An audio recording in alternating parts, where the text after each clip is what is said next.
فرمایا وَمَن يَتَّقِ اللَّهَ يَجْعَل لَّهُ مَخْرَجًا وَيَرْزُقْهُ مِنْ حَيْثُ لَا يَحْتَسِبُ، اور اس کو وہاں سے رزق دے گا جہاں سے وہ سوچ بھی نہیں سکتا، اس کو خیال بھی نہیں جائے گا۔ ایک تو تھا نا ہمارا خیال ہمیں یہاں سے مل سکتا ہے، ہم اس انسان سے فائدہ اٹھا لیں، ہم اس کی خوشامد کر لیں اور اس سے فائدہ اٹھا لیں۔ ایک یہ ذہنیت ہوتی ہے، ایک یہ مینٹالٹی ہوتی ہے جو انسانوں پہ بھروسہ کرتی ہے، اور ایک یہ ہوتی ہے کہ بندوں سے کمپلیٹ ٹوٹل استغنا، اصل توحید، پورے کا پورا بھروسہ صرف اللہ پہ۔ وہاں پھر جب وَمَن يَتَوَکَّلْ عَلَى اللَّهِ، جو اس طرح کا توکل کرتا ہے، فَهُوَ حَسْبُهُ، وہ اس کو کافی ہو جاتا ہے۔ إِنَّ اللَّهَ بَالِغُ أَمْرِهِ، بے شک اللہ اپنے حکم کو، اپنے معاملے کو پہنچ کے رہے گا، اس کو اپنے فیصلے نافذ کرتے کچھ مشکل نہیں۔ قَدْ جَعَلَ اللَّهُ لِكُلِّ شَيْءٍ قَدْرًا، اللہ نے ہر چیز کا ایک اندازہ مقرر کر رکھا ہے، ہر چیز کا ایک وقت، اس وقت تک صبر کرنے کی ضرورت ہوتی۔ ہم کیا چاہتے ہیں؟ ہم نے تقویٰ کر لیا، ہم نے توکل کر لیا، ہم نے کوشش کر لی، اب جلدی سے کام ہو جانا چاہیے جو ہم سوچ رہے ہیں، انتظار نہیں کرتے، صبر نہیں کرتے۔ اسی لیے آگے کیا فرمایا؟ وَلَا يُلَقَّاهَا إِلَّا الصَّابِرُونَ، اللہ کے وعدوں پہ یقین کر کے نیک عمل کرتے رہنے والے، اپنی رفتار میں کمی نہ آنے دینے والے، ساری مشکلات اور رکاوٹوں کے باوجود، ایسے لوگ وہی ہو سکتے ہیں جن کے اندر صبر ہو، اور صبر والے ہی پھر کامیاب ہوتے ہیں۔ اب دیکھیے کہ یہ جو علم ہے، العلم، حقیقت کا علم، یا میں دین کا علم نہیں کہوں گی، کیونکہ جب میں لفظ دین بولتی ہوں نا پھر آپ اپنی نیند میں چلے رہا، دین پتا ہے ہمیں، دین حقیقت کا علم، سچائی کا علم، دین یہی تو ہے ہمارا، سچائی کی بات، اصل حقیقت۔ حقیقت کا علم کس کو ملتا ہے؟ اصل بات، اصل خزانہ، اصل دریافت، اصل سمجھ، وہ کس کے حصے میں آتی ہے؟ من یرد اللہ بہ خیرا یفقہہ فی الدین۔ اصل سمجھ محض چیزوں کے رٹنے سے نہیں آتی، سمجھ کا جو راز ہے وہ اللہ کا خوف ہے، جو اللہ سے ڈرتا ہے۔ واتقوا اللہ ویعلمکم اللہ، اللہ اس کو سکھا دیتا ہے، تھوڑے علم میں بھی بہت برکت ڈال دیتا ہے اور انسان کو بہت آگے پہنچا دیتا ہے۔ پھر تو یہ جو علم حقیقت ہے، یہ دنیا کی سب سے قیمتی چیز ہے، کہ کسی شخص کو ریالٹی کا پتہ چل جائے، سچائی کا پتہ چل جائے، اصل حقیقتوں کا پتہ چل جائے، کیونکہ انسان ہر وقت دھوکے میں ہے نا۔ آپ کسی چیز کو کسی طرح دیکھ رہے ہیں وہ ویسی ہے ہی نہیں، جس چیز پہ آپ بھروسہ کر رہے ہیں وہ تو آپ کو سخت نیچے گرانے والی۔ دیکھیں نا، جب آپ قدم رکھتے ہیں تو کہاں قدم رکھتے ہیں؟ آپ چل رہے ہیں رستے پر، کہاں قدم رکھتے ہیں؟ زمین پہ آپ کب قدم رکھتے ہیں جما کے؟ جب آپ کو پتا ہو یہ آپ کا بوجھ اٹھائے گی، تبھی آپ اس پہ بھروسہ کر کے قدم رکھتے ہیں نا۔ اور اگر آپ کو پتا ہو کہ یہ تو مجھے نیچے جا دھنسائے گی، تو رکھیں گے وہاں پاؤں؟ کبھی نہیں رکھیں گے۔ تو یہ ہے ظاہری حقیقتوں کا علم۔ یعلمون ظاہرا من الحیات الدنیا وہم عن الآخرۃ ہم غافلون۔ اور کچھ لوگ آخرت کا علم رکھتے ہیں، یعنی چیزوں کو دنیا کے پس منظر میں نہیں دیکھتے، وہ آخرت کے پرسپیکٹو میں دیکھتے ہیں، وہاں اس چیز کا کیا فائدہ یا کیا نقصان ہے۔ وہ ایک بڑے سے بڑے فائدے کو قربان کر دیتے ہیں، کس لیے؟ یہ میری آخرت کے لیے نقصان دہ ہے، مجھے تو نہیں چاہیے یہ۔ اب دیکھنے والا کہتا ہے ہائے کتنا بے وقوف، اتنا بڑا فائدہ اس کو نقصان کر دیا۔ وہ کہتا ہے نہیں، میں اس کو نہ لے کے فائدے میں ہوں۔ تو ایک کے پاس ظاہری علم ہے اور ایک کے پاس حقیقی علم۔ کس کے پاس ظاہری علم ہے؟ جو صرف ظاہری چکا چوند کو دیکھ کے کہہ رہا ہے یہ فائدہ، چلو بھاگو اس کے پیچھے۔ اور دوسرا کہتا ہے نہیں، یہ حقیر فائدہ، یہ تھوڑا سا فائدہ، یہاں زیادہ بڑی انویسٹمنٹ ہے، یہ بڑا فائدہ ہے، وہ دوسری طرف چل پڑتا ہے، اور وہاں کوئی چکا چوند نہیں، کوئی ظاہری رونق نہیں، کوئی ورلڈلی گینز نہیں، کوئی مانیٹری گینز نہیں، کوئی فائدہ نہیں۔ انسان کہتا ہے یہ کتنا احمق ہے، اس کو کیا حاصل ہو رہا ہے، کیا مل رہا ہے، لیکن اس کی نظر میں اس کو بہت کچھ مل رہا ہوتا ہے۔ اور خاص طور پر جب دین کے لیے قربانی کرنے کا وقت آتا ہے نا، تو صرف وہی کر سکتے ہیں جن کے پاس حقیقت کا علم ہوتا ہے، کیونکہ ان کو پتا ہوتا ہے ان کے ذرے ذرے کا بھی ریوارڈ کتنا بڑا ہے اللہ کے پاس۔ اور جو صرف دنیا کے پیسوں میں تولتے ہیں ان چیزوں کو، وہ کبھی بھی اصل فائدہ نہیں اٹھا سکتے۔ بہرحال اب یہ ہے کہ حقیقت کا علم حاصل کرنے کے لیے ایک کوالٹی بے حد ضروری ہے، اور وہ ہے صبر۔ صبر اور ان لمیٹڈ صبر، کیونکہ اس کے لیے پھر کیا ہے، آپ کو بہت سے پریشرز لینے پڑیں گے، بہت سے دباؤ، بہت سی مخالفتیں، بہت سی چیزیں آپ کو اٹریکٹ کریں گی۔ اب مثال کے طور پر یہاں آپ بیٹھے ہیں مسکین بن کے پڑھنے، نہ دنیا کی رونق نہ کچھ، سفید کپڑے پہن کے اور ہر چیز سے منہ موڑ کے یہاں بیٹھے۔ کس چیز نے بٹھایا ہوا آپ کو؟ کیوں رکے میں یہاں؟ چھٹی کیوں نہیں کر جاتے؟ جائیے، جو سرٹیفکیٹ ملے گا اس پہ کوئی نوکری نہیں ملنے والی آپ کو، کوئی اس کی قدر نہیں، ان نمبروں نے آپ کو کہیں نہیں فائدہ دینا، تو کیا وقت ضائع کیا آپ نے؟ اگر ایک ظاہری نگاہ سے دیکھا جائے، دنیا کی نگاہ سے دیکھا جائے، کیا پایا آپ نے ان 2 مہینوں میں؟ اتنا وقت لگا دیا، ظاہری نگاہوں سے تو کچھ بھی نہیں پایا. اگر آپ اس کو تولے کہیں تو اس کو کوئی ایک من وزن نہیں نکلے گا. کتنا مال آپ کا لگ گیا، وقت لگ گیا، آپ کی راحت، آرام، سکون، کھانا پینا، گھر بار، رشتہ دار، پتہ نہیں کتنی پریشر آئے آپ پر، کتنی چیزوں نے ہلانا چاہا آپ کو، لیکن آپ اگر جمے رہے تو کس کے ساتھ؟ صبر کے ساتھ. تو یہ صبر ہے جو انسان کو حقیقت کا علم دیتا ہے، اور تب انسان ساری قربانیاں کر کے جمع رہتا ہے اور اس کے پائے استقامت میں لغزش نہیں آتی، کیونکہ اس کو معلوم ہے کہ وہ جو کچھ حاصل کر رہا ہے وہ خیر مما یجمعون، ان سب چیزوں سے اعلیٰ و افضل ہے جو لوگ باہر سمیٹ رہے ہیں اور اکٹھا کر رہے ہیں. تو حقیقت کا علم اس کو ملتا ہے جو ظاہری چیزوں کی چکا چوند سے متاثر ہوئے بغیر اپنا کام کر سکے، جو ڈسٹریکٹ کرنے والی چیزوں سے ڈسٹریکٹ ہوئے بغیر کام کر سکے، جو رکاوٹوں کے باوجود چل سکے، جو نقصان گوارا کرتے ہوئے ایک اصل چیز کو پانے کے لیے کوشش کرے. اب دیکھیں جو کان کن ہوتے ہیں نا، آپ کو پتہ ہے کہ بعض اوقات ان کی لائف رسک پہ ہوتی ہے. ڈائیورس سمندر کے اندر جا کے لائف رسک پہ ہوتی ہے، اڑنے والے بہت سے رسک پہ، ماؤنٹینئرس رسک پہ. کیا چیز ان کو خطروں میں ڈالتی ہے؟ وہ بزدل نہیں ہوتے. بزدل لوگ نہ ڈائیور ہو سکتے اور نہ ہی کوئی اور اس طرح کے کام کر سکتے. کیا چیز ان سے یہ سب کچھ کرواتی؟ وہ کہاں سے بہادری، وہ کہاں سے جرأت آتی؟ اس کے پیچھے مقصد ہے نا، اسی کے لیے ڈیووشن ہے اور ڈٹرمینیشن ہے. جب تک ہم دنیا میں الجھے رہے نا، دنیا ہماری نگاہ میں رہی، ہم حقیقت کے علم تک پہنچ بھی نہیں سکتے، اس کا قطرہ بھی نہیں پا سکتے جب تک اس سے نہیں اٹھتے. کیونکہ پھر آپ کی پرائرٹیز کچھ اور ہوں گی نا. آپ کو کچھ لوگوں کو خوش کرنا ہے، کچھ ان سے مفادات حاصل کرنے ہیں، کچھ ان کی نظروں میں کچھ بننا ہے، تو آپ تو کچھ اور کام کرتے رہیں گے. تو کرتے رہیے، حقیقت تک نہیں پہنچ سکتے. وہ علم جو آپ کو آخرت کے فائدوں تک پہنچا دے. وہ ایک دعا آپ کو یاد کرائی جاتی، اللہم اقسم لنا من خشیتک ما تحول به بیننا وبین معصیتک. یہ کب آتی ہے وہ خشیت کہ جو انسان کے گناہوں کے لیے روک بن جائے؟ نہیں، یہ غلط کام میں کر ہی نہیں سکتی، چاہے مجھے کتنا مرضی فائدہ ہو، میں یہ جرم نہیں کر سکتی. یہ معرفت الہی سے آتی نا، حقیقی علم سے آتی. ورنہ تو جہاں 4 پیسے دیکھے، تھوڑا سا فائدہ دیکھا، انسان سب کچھ پیچھے چھوڑ کے بھاگ نکلا اس کے پیچھے. فانسلخ منها فاتبعه الشیطان فکان من الغاوین. وہ جو کتے کی طرح دنیا کی طرف لپک گیا شخص. ومن طاعتک ما تبلغنا به جنتک. یہ ہے نا حقیقت کا علم. ایسی اطاعت دے، ایسی فرما برداری دے کہ جو ہمیں تیری جنت تک پہنچا کے دم لے. اور وہ تبھی ہو سکتی ہے جب انسان ساری اٹریکشن سے نکل کر اللہ کے لیے خالص. ومن الیقین ما تهون به علینا مصائب الدنیا. ہمیں ایسا یقین دے. دیکھیں کہ یقین کی دولت ہوتی تو صبر آتا ہے. جب آپ کو اپنی کامیابی کا یقین ہے نا کہ جو رستہ میں نے اختیار کیا یہ درست ہے، یہ سچ ہے، حقیقت یہی ہے، تو پھر کیا ہوتا ہے؟ پھر انسان کے لیے بڑے بڑے مسئلے کچھ مسئلہ نہیں رہتے، کوئی مشکلات نہیں رہتی، بڑی بڑی تکلیفیں تکلیف ہی نہیں رہتی.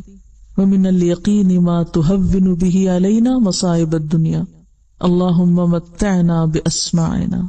اللہ ہمیں ہمارے کانوں سے فائدہ پہنچا، یعنی ہمیں ایسا سننے والا بنا کہ کوئی صحیح بات سنے جو ہمارے دل پہ جائے اور ہمارا عمل بدلے. اللہم متعنا باسماعنا وابصارنا وقواتنا ما احییتنا. اور ہماری ساری قوتیں، جتنے بھی ہمارے پاس صلاحیتیں ہیں، انرجیز، جو بھی پوٹینشیل ہے ہمارے اندر، یا رب اس کو ہم اس طرح استعمال کریں کہ جس کے ذریعے ہمیں تیری رضا مل جائے. متعنا، ہمیں فائدہ دے، ہمیں متاع دے. کس کے ذریعے؟ ہماری ساری قوتوں کے ذریعے. ہم اپنی ساری قوتوں کے ذریعے صرف دنیا کی ظاہری فائدے حاصل کرنے میں آگے ہیں. وجعلہ الوارث منا، ایسے کام کر جائیں کہ صرف ابھی نہیں بعد میں بھی صدقہ جاریہ بن جائیں یہ سارے کام. وجعل ثأرنا علی من ظلمنا، اور اس سے تو ہمارا بدلہ لے لے جس نے ہم پہ ظلم کیا. یعنی ہمیں تو ظالموں سے بدلہ لینے کا بھی وقت نہیں، کیونکہ ہم اس میں بھی الجھنا نہیں چاہتے. ہم یعنی اتنا فوکس رکھنا چاہتے ہیں اپنے آپ کو کہ ظالموں کا معاملہ بھی تجھ پہ ڈالتے ہیں. وانصرنا علی من عادانا، اور جو ہم سے عداوت رکھتا ہے اس کے مقابلے میں تو ہماری مدد فرما. ولا تجعل مصیبتنا فی دیننا، اور ہمارے دین میں مصیبت نہ ڈال. یعنی دین کا رستہ نہ ہم سے چھٹے. وَلَا تَجْعَلِ الدُّنْيَا أَكْبَرَ هَمِّنَا، اور دنیا کو ہماری سب سے بڑی فکر کی چیز نہ بنا، کیونکہ یہ سب سے بڑی بلا ہے، مصیبت ہے جو انسان کو آخرت سے غافل کرتی ہے اور کم درجے کے کام کرنے پہ لے آتی ہے. وَلَا تَجْعَلِ الدُّنْيَا أَكْبَرَ هَمِّنَا وَلَا مَبْلَغَ عِلْمِنَا، اور نہ اسے ہمارا منتہا علم بنا، یعنی ہمارے علم کا سورس دنیا نہ ہو، کیونکہ حقیقت پر مبنی نہیں ہے وہ علم جس کے پیچھے اغراض صرف دنیا کا وقتی فائدہ ہے. وَلَا تُسَلِّطْ عَلَيْنَا مَن لَا يَرْحَمُنَا، اور ہم پر وہ شخص مسلط نہ کر جو ہم پہ رحم نہ کرے. تو بہرحال جب تک آپ وقتی کشش کی چیزوں سے دستبردار نہیں ہوتے، لکھ لیجئے یہ جملہ، جب تک وقتی کشش کیا ہوتی ہے؟ کبھی ایک چیز اپنی طرف کھینچتی ہے، کبھی دوسری، کبھی تیسری، اور اس میں صرف مال و دولت نہیں، ہر طرح کی چیزیں ہیں. وقتی کشش کی چیزیں کیا کیا ہیں اس میں؟ اولاد، مال، دوست، اور ہر محبوب چیز، ہر وہ چیز جس سے ہمیں محبت ہے. ہم کام کرنے لگتے ہیں، وہ کیا کرتی؟ ہمیں اپنی طرف کھینچ لیتی. اچھا، اب ہمارا دل ہے اس میں، لہذا ہم بھی بغیر کسی تعامل کے کام چھوڑتے ہیں اور ڈوب پڑتے ہیں، ادھر پھسل جاتے ہیں، ادھر گر پڑتے ہیں. کیا ایسا ہی نہیں ہوتا؟ ہم جو بہت سے کام نہیں کر پاتے، کیوں نہیں کر پاتے؟ کبھی اس کی محبت پاؤں پکڑے ہوئے یا کبھی اس کی محبت پاؤں پکڑے ہوئے، کبھی انسانوں کی محبت، کبھی دولت کی، کبھی کسی اور چیز کی. لہٰذا جو ہم زندگی میں منصوبے بناتے ہیں، ارادے کرتے ہیں، ان کو کبھی پورا نہیں کر سکتے، کیونکہ ایسے لوگ کر سکتے ہی نہیں. حقیقت کا علم پانے کے لیے، آخرت کمانے کے لیے، آخرت تک جانے کے لیے جب تک وقتی اور ظاہری کشش کی چیزوں سے اوپر نہیں اٹھیں گے، منزل نہیں پا سکیں گے. کیونکہ چھوٹی چھوٹی چیزیں ہم اپنی طرف ایسے کھینچ لیتی ہیں، ہائی اس میں بڑا فائدہ ہے، چلو یہ کام کر لیتے، اس سے یہ مل جائے گا، چلو ادھر چل پڑتے، اس سے یہ حاصل ہو جائے گا، ادھر چلتے ہیں. یعنی ہر تھوڑی دیر کے بعد اپنے جو موٹیوز ہیں یا اپنے جو ٹارگٹس ہیں یا جو اپنے مقاصد ہیں ان کو بھول جانا، اور کبھی ایک چیز پہ گر پڑنا اور کبھی دوسرے پہ گر پڑنا. دنیا کی رونقوں، دنیا کی مشکلات سے ڈسٹریکٹ ہونا انسان کو منزل سے دور کر دیتا ہے اور حقیقت سے بھی دور کر دیتا ہے. اب دیکھیے کہ دنیا کے اٹریکشن سے اوپر اٹھنا صبر کا مشکل ترین مرحلہ ہے، مشکل ترین صبر ہے.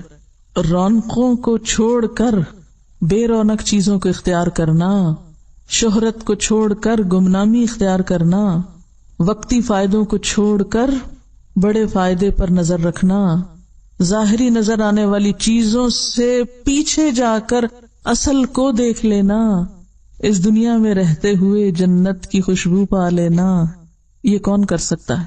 صرف وہی جو انتہائی صبر کرنے والا ہو، سخت صبر کرنے والا. اور جو ایسا صبر نہ کرے اس کا علم اور حکمت میں کوئی حصہ نہیں ہے، علم اور حکمت میں کوئی حصہ نہیں ہے، اس کو خدا کی معرفت گویا ملی ہی نہیں ہے، چاہے وہ بڑی بڑی تفسیریں بھی لکھ ڈالے، وہ علم و حکمت نہیں پا سکتا. ٹھیک ہے، جو شخص ظاہری رونقوں سے اوپر نہ اٹھ سکے، ظاہری چمک دمک سے آگے نہ جا سکے، وہ علم و حکمت نہیں پا سکتا، وہ عمل صالح نہیں کر سکتا. یہ صرف صبر والوں کا کام ہے. اب آپ اگر اس وقت ساتھ ساتھ محدثین کی تاریخ پڑھ رہے ہوتے نا، کچھ کام کرنے والوں کے پیچھے کے حالات اور واقعات پڑھ رہے تھے، پھر آپ کو یہ باتیں عمل سے سمجھ میں آتی. صحابہ کرام کے اندر اگر ایک جوہر ہے تو وہ یہی کہ انہوں نے ظاہری رونقوں کے پیچھے اپنا منزل اور اپنا مقام رکھا.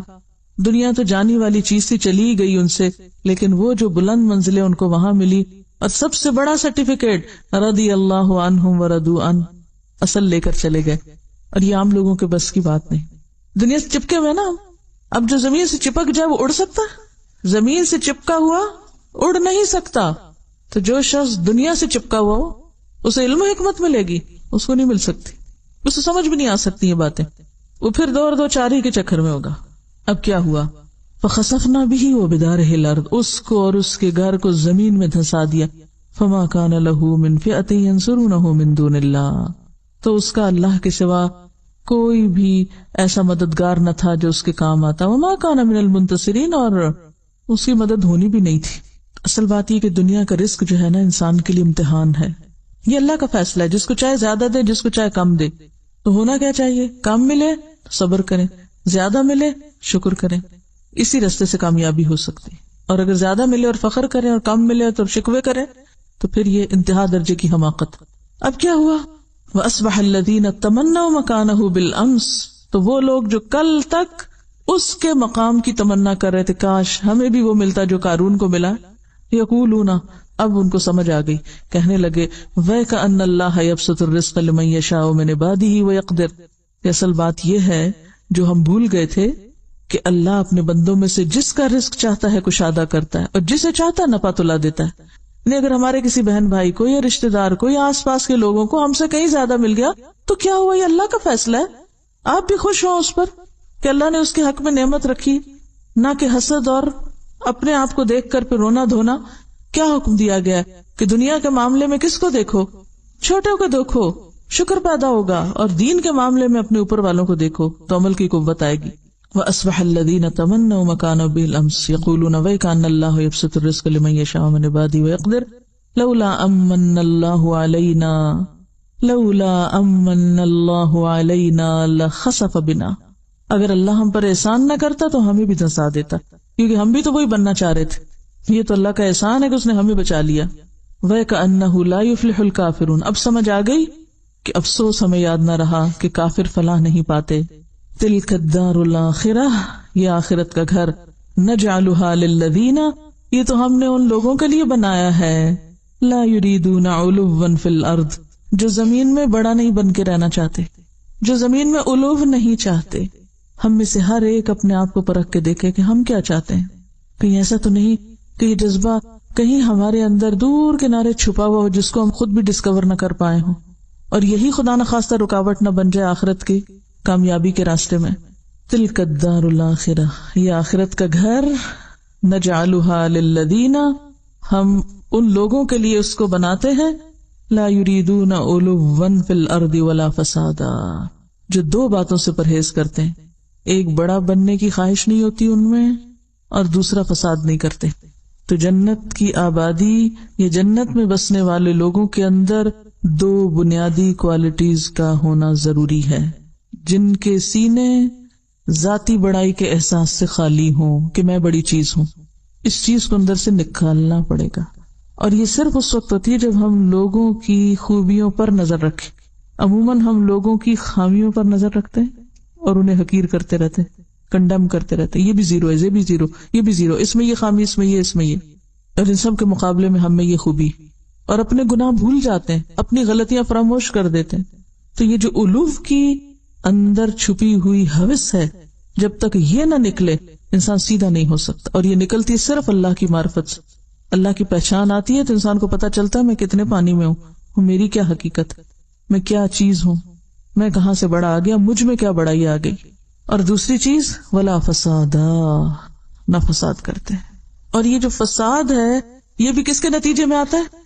علو کی خواہش کے نتیجے میں آتا ہے. تکبر کی وجہ سے فساد ہوتا ہے، کیونکہ ایک شخص خود کو بڑا منوانا چاہتا ہے، بڑا بننا چاہتا ہے، اور جب تک آپ کے اندر بڑا بنتے رہنے کی خواہش ہے آپ بگاڑ ہی بگاڑ کرتے رہیں گے، چاہے وہ اصلاح کے نام پر ہو. آپ دیکھیے کہ ہمیں سے کوئی یہ نہیں کہتا میں چاند سے بڑا ہوں، کوئی کہتا میں سورج سے بڑا ہوں، کوئی کہتا میں پہاڑوں سے بڑا ہوں. تو بڑا بننے سے مراد کیا ہے پھر؟ ہاں، انسانوں پہ بڑا بننے کی خواہش کہ میں انسانوں کے مقابلے میں بڑا ہوں، میں اس کے مقابلے میں بڑا، میں اس کے مقابلے میں بڑا. تو انسان کی کمزوری کیا ہے؟ یہ انسان کے اندر یہ جو بڑا بننے کی وہ چھپی ہوئی چور سی چیز ہے اندر، وہ دراصل دوسرے انسانوں کے مقابلے پر ہوتی ہے. اسی کی وجہ سے پھر انسان دوسروں کے حق مارتا ہے، دوسروں سے زیادتی کرتا ہے، ان کی غیبت کرتا ہے، ان کے ساتھ غصہ کرتا ہے، ان سے شکوے شکایات کرتا ہے، ان کو برا بلا کہتا ہے، ان پہ بڑبڑاتا ہے. سب خرابیاں یہاں سے جنم لیتی ہیں، سب گناہوں کا منبع یہی بڑا. اسی لیے فرمایا نا کہ وہ شخص جنت میں جا نہیں سکتا جس کے دل میں رائی کے دانے برابر بھی تکبر ہو. رائی کا دانا وہ نہیں جنت میں جا سکتا، کیونکہ رائی جتنا بھی رہ گیا نا وہ کینسر، تو اس نے پھر پھیل کے سارے جسم کو لپیٹ میں لے لینا اور ہلاکت کر دینی ہے. اینڈ ریزلٹ پھر وہی ہوگا، اتنا بھی چھٹ گیا باقی. تو جب تک پوری طرح ایلیمنیٹ نہیں ہوتا یہ جذبہ، اس وقت تک اصلاح نہیں ہو سکتی، نہ اپنی اور نہ دوسروں کی. وہ اصلاح کے نام پر بھی فساد کرتا رہے گا. اچھا، اس کا کیسے پتا چلتا ہے کہ ہمارے اندر بڑا بننے کی خواہش ہے کہ نہیں؟ تھوڑا سا سوچئے، جب کوئی آپ پہ تنقید کرتا ہے آپ کا کیا حال ہوتا ہے؟ اگر کوئی آپ کی بات کاٹ دے تو آپ کا کیا ری ایکشن ہوتا ہے؟ اگر کوئی آپ کو اہمیت نہ دے، بعض اوقات ایسا ہوتا ہے ہم دوسروں کی نگاہ میں اہمیت چاہتے ہیں ہمیں مانا جائے. کسی نے نہیں مانا آپ کو تو کیا ری ایکشن ہوتا ہے؟ کہاں کھڑے ہوتے ہیں پھر آپ کا اخلاق کہاں ہوتا ہے؟ تو اس جذبے کا پتہ آپ سب کو لگانا، یہ آپ کا ہوم ورک ہے. اور ہوم ورک سے مراد آج سے کل کے دن تک نہیں ہے، یہ آئندہ زندگی کا ہوم ورک ہے. یہ آپ کی اسائنمنٹ ہے فار ایور، مرتے دم تک، کہ آپ نے اپنے اندر کے چھپے ہوئے اس چور کا پتہ لگانا کہ یہ کہاں ہے. اور یہ پتہ کہاں چلے گا؟ جب آپ لوگوں کے بیچ میں ہوں گے، معاملہ کر رہے ہوں گے. جب آپ پہ تنقید ہوگی تو آپ کیا کر رہے ہیں، جب آپ کی مخالفت ہوگی تو آپ کیا کر رہے ہیں، جب آپ کو نظر انداز کیا جائے، نظر انداز، تو آپ کیا کریں گے، جب آپ کو پیچھے کر دیا جائے تو آپ کیا کریں گے، جب آپ کو اہمیت نہ دی جائے، جب آپ کو پوچھا نہ جائے تو پھر آپ کیا کریں گے. پھر پتہ چلے گا کہ اندر بڑا بننے کی خواہش ہے یا نہیں. کسی کی زبان یا قلم یا انداز یا رویہ یا روش، کسی بھی چیز سے جب احساس برتری کو ٹھیس پہنچے، تو پھر آپ سمجھ لیجئے کہ یہاں معاملہ کچھ گڑبڑ ہے. دیکھیے، جب تک بندوں سے بے نیاز نہیں ہوتے نا، ان کی محبتوں سے، ان کی نفرتوں سے، ان کی تعریفوں سے، ان کی تنقیدوں سے، ان کے شکریہ سے، ان کی جزا سے، ان کے بدلے سے، ان کی طرف سے ملنے والے فائدوں سے، جب تک بے نیاز نہیں ہوتے اور جب تک ایک اللہ کو نہیں پکڑتے ہر چیز میں، تو آپ اس مشکل سے نہیں نکل سکتے. کوئی کچھ کہہ دے تو انسان کو سوچنا چاہیے کہ پتہ نہیں میں تو اور بھی کتنا خراب ہوں، چلو شکر ہے اس نے اتنی بھی میری طرف توجہ دلائی، فوراً استغفار کرے. اچھا، عام طور پہ ہم کیا کرتے؟ فوراً جواز تلاش کرنے لگتے، فوراً جواب ڈھونڈنے لگتے، فوراً صفائی پیش کرنا شروع کر دیتے. بہت سے لوگوں کی اگر عام گفتگو کا جائزہ لیا جائے تو وہ صرف اپنے اعمال کی صفائی پیش کر رہے ہوتے ہیں، صرف عذر کر رہے ہوتے ہیں، صرف وجوہات بتا رہے ہوتے ہیں، یہ میں نے اس لیے نہیں کیا، یہ میں نے اس لیے نہیں کیا، یہ میرا یہ مقصد نہیں تھا، یہ میرا وہ وجہ نہیں تھی. یہ کیا چیز ہے؟ یہ کس قسم کی گفتگو ہے؟ کچھ اور ہے نا پیچھے، جو آپ اپنی صفائی اور اپنی بڑائی بیان کیے چلے جا رہے ہیں. بھی خاموش ہو جائیں. اگر آپ سچے ہیں اللہ آپ کو سچا کر دے گا. آپ کو وہ واقعہ یاد ہوگا کہ غزوہ خیبر کے موقع پر جب آپ صلی اللہ علیہ وسلم نے غنائم تقسیم کیے تو ایک صحابی موجود نہیں تھے. آپ نے ان کا حصہ رکھ دیا. جب وہ آئے تو آپ نے ان کا حصہ ان کو دیا. رو پڑے، کہنے لگے اللہ کے رسول صلی اللہ علیہ وسلم، میں اس لیے تو یہاں نہیں آیا تھا، میں یہ لینے تو نہیں آیا تھا، میں اللہ کی راہ میں جہاد کرنے آیا ہوں، میں اس چیز کے لیے نہیں آیا تھا، میں تو شہادت کے لیے آیا تھا. گلے کی طرف اشارہ کیا، میں شہادت کے لیے آیا تھا. آپ نے فرمایا اگر تم اپنی بات میں سچے ہو تو اللہ تمہاری بات سچی کر دے گا. جو تم چاہتے ہو اللہ وہی تم کو دے گا، کیونکہ اللہ تو بندوں سے نیت کے ساتھ معاملہ کرتا ہے نا. جس نیت کے ساتھ تم آئے ہو وہ تمہاری نیت پوری کر دے گا. اور واقعی ایسا ہوا. اگلے سال وہ غزوے میں شریک ہوا اور اس کے گلے میں تیر لگا. جہاں اشارہ کیا تھا اس نے کہ یا رسول اللہ میں مال کے لیے نہیں آیا تھا، میں تو اپنی جان دینے آیا تھا اللہ کے راستے میں، مجھے تو اپنا رب چاہیے تھا، مجھے یہ چیزیں نہیں چاہیے تھی. تو آپ صلی اللہ علیہ وسلم کو جو خبر ہوئی تو آپ نے فرمایا اللہ نے اس کی بات سچی کر دی کیونکہ وہ سچا تھا. قرآن میں گواہی آتی رجال صدقوا ما عہد اللہ علیہ. اللہ گواہی دیتا ہے ایسے لوگوں کی، رجال صدقوا ما عہد اللہ علیہ. اللہ سے جو وعدے انہوں نے کیے تھے سچے کر دکھائے، ان کی نیتیں سچی تھیں. اللہ نے ان کو وہی دیا.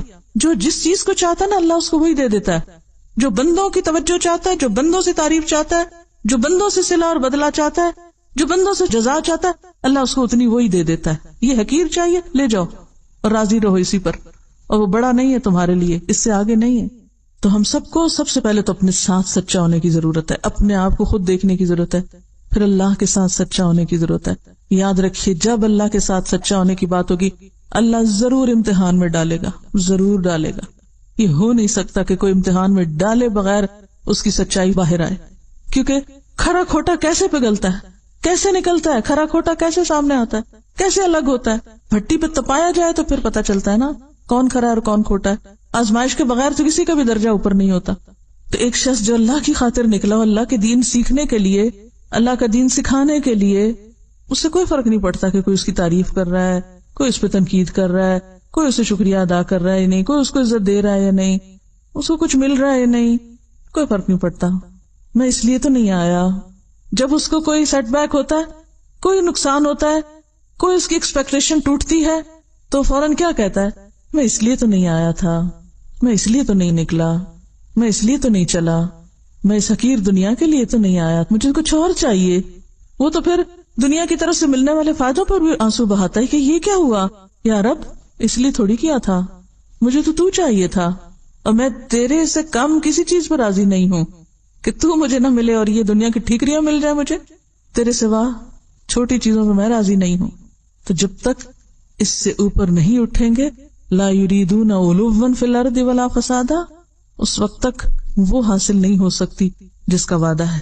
اور اللہ کتنا قدردان ہے، من جاء بالحسنہ، جو ایک نیکی لایا، فلہ خیر منہا، اللہ اس سے بہتر اس کو بدلہ دے گا.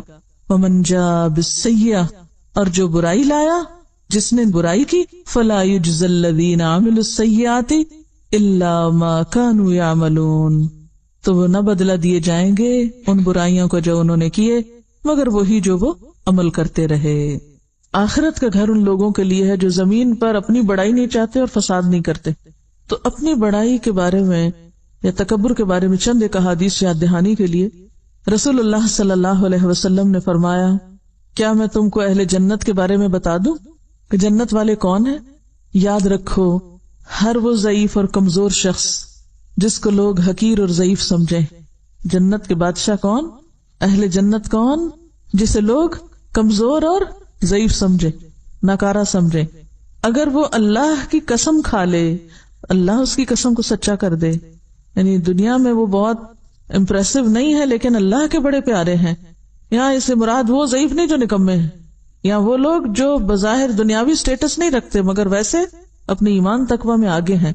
اور کہا میں تم کو ان لوگوں کے بارے میں بتا دوں جو دوزخ والے ہیں، ہر وہ شخص جو جھوٹی اور لغو بات پر سخت جھگڑا کرے، یعنی بے بنیاد باتوں پر جھگڑا چھیڑے، درست مزاج، مال جمع کرنے والا اور متکبر ہو. رسول اللہ صلی اللہ علیہ وسلم نے فرمایا، جس شخص کے دل میں رائی کے برابر بھی تکبر ہوگا وہ جنت میں نہ جائے گا.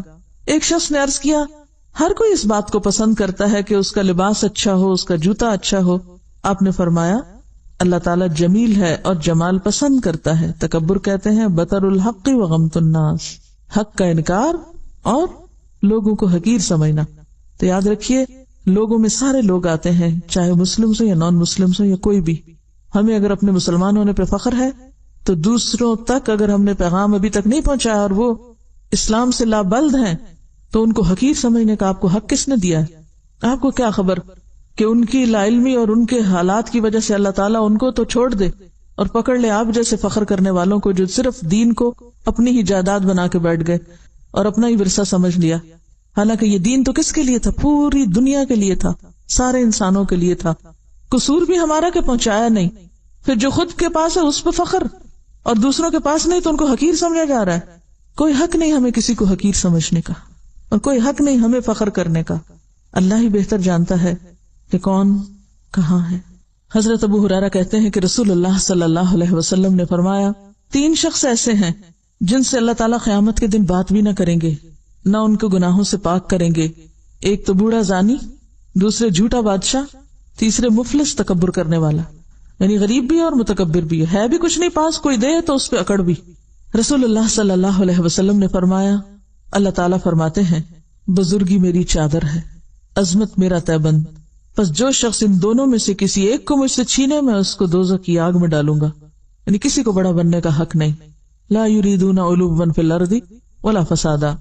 رسول اللہ صلی اللہ علیہ وسلم نے فرمایا، ایک شخص ہے جو ہمیشہ اپنے آپ کو بزرگ و برتر سمجھتا ہے. سنیے اس بات کو غور سے. ایک شخص ہے جو ہمیشہ اپنے آپ کو بڑی چیز سمجھتا ہے کہ میں بڑا ہوں، میں ان سب سے بڑا اچھا ہوں، اور لوگوں سے دور رہتا ہے، الگ تھلگ اپنی الگ دنیا بنائی ہوئی ہے. یعنی گھل مل کے نہیں رہتا. کیوں نہیں گھل مل کے رہتا؟ اس کو ہر ایک میں کوئی نہ کوئی نقص نظر آتا ہے، یہ ایسا خراب، یہ ویسا خراب، یہ ویسا خراب. تبھی تو نہ وہ کسی سے محبت کر سکتا، نہ لوگ اس سے محبت کرتے ہیں. جو محبت دینا نہیں جانتا وہ لینے کے بھی قابل نہیں ہوتا. یہاں تک کہ اس کا نام متکبروں اور سرکشوں میں لکھ دیا جاتا ہے. یعنی ایسا شخص اللہ کو پسند نہیں. پھر جو مصیبت دنیا اور آخرت میں سرکشوں پہ پڑتی ہے وہی اس کو پہنچتی ہے، اس کا بھی پر انجام انہی کے ساتھ ہوتا ہے. کبھی اپنے آپ کو دوسروں سے بہتر نہ سمجھے. کہیں کمپیریزن ہونے لگے اندر نفس میں، فوراً سوچے پتہ نہیں اس کے اندر کون سی خوبی ہے جو ظاہر نہیں مجھ پہ، کیونکہ میں تو جاہل ہوں نا. پتہ نہیں اس کے اندر کون سی ایسی بھلائی ہے، پتہ نہیں اس کی نیت کتنی خالص ہوگی، پتہ نہیں اس کے اندر کون سی اچھائی ہوگی. کل قیامت کے دن جن کو آج ہم حقیر سمجھے بیٹھے ہیں، وہ اگر وہ اونچے چلے گئے اور ہم نیچے کہیں بیٹھے ہوئے تو کیا ہوگا؟ کیونکہ ساری خرابیاں، جتنی اخلاقی خرابیاں، سب شروع یہیں سے ہوتی ہیں، اپنے آپ کو اچھا سمجھنے سے. سب کی ابتدا یہیں سے ہوتی. تو جہاں سمجھے، جہاں یہ نفس میں یہ فتنہ اٹھنے لگے میں بہتر ہوں، اور جس کے ساتھ خود کو کمپیئر کر رہے ہیں، فوراً سوچیں پتہ نہیں اس کے اندر کیا خوبی اور بھلائی ہوگی جو میرے اندر نہیں. میں اپنی صرف کسی ایک بات کی وجہ سے اپنے آپ کو اچھا سمجھ رہی ہوں، کیا معلوم کسی اور کے اندر کیا کیا اچھائیاں چھپی ہوئی ہیں. کیونکہ اللہ کے بہت سے بندے ایسے ہیں جو اپنی نیکی ظاہر بھی نہیں کرنا چاہتے اور آپ کو پتہ ہی نہیں، اور آپ ان کے بارے میں معلوم نہیں کیا سے کیا گمان کیے بیٹھے. رسول اللہ صلی اللہ علیہ وسلم نے فرمایا بدترین بندہ وہ ہے، بدترین، جس نے اپنے آپ کو دوسروں سے بہتر جانا، جس نے اپنے آپ کو دوسروں سے بہتر جانا اور تکبر کیا اور اللہ بزرگ و برتر کو بھول گیا. بدترین ہے وہ بندہ جس نے لوگوں پہ جبر اور قہر کیا اور خداوند قہار و جبار کو بھول گیا. بدترین ہے وہ بندہ جو دین کے کاموں کو بھول گیا اور دنیا کے کاموں میں محو ہو گیا اور قبروں اور جسم کی بوسیدگی کے خیال کو فراموش کر دیا. مرنے کو بھول گیا، وہ اتنا دنیا میں منغمک ہوا. بدترین ہے وہ بندہ جس نے فساد ڈالا، حد سے تجاوز کر گیا اور اپنی ابتدا اور انتہا کو بھول گیا. ابتدا بھی انسان اگر اپنی یاد رکھے تو کبھی تکبر نہ آئے. جب وہ خون کا لوتھڑا تھا، جب اس کی کوئی شکل نہ تھی، وہ مضغہ تھا، وہ علقہ تھا. حضرت ابو ہریرہ کہتے ہیں کہ رسول اللہ صلی اللہ علیہ وسلم نے فرمایا 3 چیزیں نجات دینے والی ہیں، انسان کو بچانے والی ہیں، سیو کرنے والی، اور 3 ہلاک کرنے والی. نجات دینے والی چیزیں، نمبر 1 ظاہر و باطن میں اللہ سے ڈرنا، نمبر 2 خوشی اور ناخوشی دونوں حالتوں میں حق بات کہنا، انصاف کی بات کرنا. یعنی کسی کے بارے میں آپ خوش ہیں کہ اس نے آپ کو کوئی فائدہ پہنچایا ہوا ہے، یا کسی سے ناراض ہیں، بات انصافی کی ہو. نمبر 3 دولت مندی اور فقیری دونوں حالتوں میں اعتدال اختیار کرنا، زیادہ ہے تب بھی، تھوڑا ہے تب بھی، اعتدال سے زندگی بسر کرنا. یعنی کہ جب زیادہ ہو تو انسان پھولنے لگ جائے، اترانے لگ جائے اور یہ سمجھے یہ سب میرے زور بازو اور میرے علم کا نتیجہ، اور جب کچھ نہ رہے تو مایوس ہو جائے. دیکھیے مایوس کیوں ہوتا ہے انسان؟ مایوس صرف وہ شخص ہوتا ہے جو اپنی کامیابیوں کو اپنی قوت اور اپنے علم اور اپنی صلاحیت کا نتیجہ سمجھتا ہے. تو جب تک تو زور ہوتا ہے نا تو وہ سمجھتا ہے میں بڑی چیز ہوں. جب زور ختم ہو جاتا ہے اب وہ بے بس ہوتا ہے اور اسے پتہ چل جاتا ہے اب میں کچھ نہیں کر سکتا، پھر وہ انتہائی مایوس ہو جاتا ہے. ایک انتہا پہ تکبر ہے اور دوسرے انتہا پہ مایوسی ہے. جو معتدل انسان ہوتا ہے نہ وہ پھولتا اور اتراتا ہے، نہ وہ خوشی میں آپے سے باہر ہوتا ہے اور نہ وہ غم میں آپے سے باہر ہوتا ہے. وہ مایوس بھی نہیں ہوتا، وہ آخری درجے تک اللہ کی رحمت سے امید رکھتا ہے کہ میرا رب مجھے تنہا نہیں کرے گا، میرا رب مجھے رسوا نہیں کرے گا، میرا رب میرے ساتھ ہے. کلا ان معی ربی سیہدینی، میرا رب میرے ساتھ ہے، مجھے راہ دکھا دے گا. تو نیکیوں پہ پھولنا اور جب نیکی کی توفیق نہ مایوس ہو کے بیٹھ جائے، نہیں، دونوں انتہائی رویے ہیں جو نقصان دہ ہیں. جو شخص ہمیشہ واقعی سچے دل سے ہی سمجھتا نا میرے پاس جو کچھ بھی ہے یہ میرے رب کا دیا ہوا، میرا نہیں ہے، تو جب وہ چیز نہیں بھی رہتی نا پھر بھی وہ کہتا ہے اللہ تیرا شکر، تو نے دیا. جیسے ایوب علیہ السلام، تو نے دیا تیرا شکر، تو نے لیا تیرا شکر. وہ جانے پہ کسی چیز کے ناراض نہیں ہوتا اپنے رب سے، وہ مایوس نہیں ہے، کہتا رب تو نے دیا تھا نا، تیرا مال، تیری امانت. اور یہی وجہ کہ ایسے لوگ بڑے بڑے صدموں میں بھی اپنے آپ کو سنبھالے رکھتے ہیں. وہ اپنے ہوش و آواز گم نہیں کر بیٹھتے، وہ کسی نقصان پر خود کو نہیں نقصان پہنچا دیتے، وہ کسی کے مرنے کی خبر سن کے خود کو نہیں مار بیٹھتے، کیونکہ وہ اعتدال میں ہے. اور ہلاک کرنے والی چیزیں، نمبر 1 وہ خواہش نفس جس کی پیروی کی جائے، یعنی جو دل میں اب انسان کرنا شروع کر دے، وہ خواہش نفس جس کی پیروی کی جائے، وہ حرص اور بخل جس کا انسان غلام بن جائے، اور آدمی کا اپنے آپ کو دوسروں سے بہتر خیال کرنا. ہم سب اپنا جائزہ لیں. اتنا افسوس اور دکھ ہوتا ہے بعض اوقات اچھے بھلے دیندار پڑھے لکھے لوگوں کو کہ جن کو تھوڑی سی 4 باتیں دین کی پتہ چل جائے وہ باقی سب کو بے وقوف سمجھنے لگتے ہیں اور حقیر سمجھنے لگتے ہیں اور اپنے آپ کو بڑی چیز سمجھنے لگتے ہیں. ہر ایک پہ انگلی اٹھانا پھر فرض سمجھتے ہیں، ہر ایک کی غیبت کرنا اور پیچھے بیٹھ کے ان کی باتیں کرنا، ان کے نزدیک پھر کوئی وہ برائی نہیں رہتی اس میں. تو یہ جو فتنہ ہے نا خود کو بڑا سمجھنے کا، رائی کے دانے برابر بھی رہ گیا نا اندر تو جنت میں جانے کے قابل نہیں ہے انسان، کیونکہ سارے فساد اور بگاڑ یہاں سے شروع ہوتے ہیں. اور جنت تو پرامن بستی ہے، تو بگاڑ کرنے والے لوگ اگر وہاں پہنچ گئے تو وہ جنت کا مزہ بھی حرام کر دیں گے سب پر، وہ وہاں بھی فساد شروع کر دیں گے، وہاں بھی لڑائی جھگڑے، اور ادھر کی بات ادھر لگا، ادھر کی ادھر لگا، کیونکہ وہ صرف اپنے سوا کسی اور کا حق نہیں سمجھتے نا کسی چیز پر. اور اس پر ابھی آپ کو بہت محنت کرنی پڑے گی، صرف ایک لیکچر سے ٹھیک نہیں ہوگا معاملہ، ساری زندگی آپ کو اس پر کام کرنا ہے. اور پتہ کہاں سے چلتا ہے؟ کہ جب کوئی آپ کی غلطی بتائے، جب کوئی آپ پہ تنقید کرے، جب کوئی آپ کو روکے کسی چیز سے، تو پھر آپ کا حال کیا ہوتا ہے؟ وآخر دعوانا ان الحمد للہ رب العالمین۔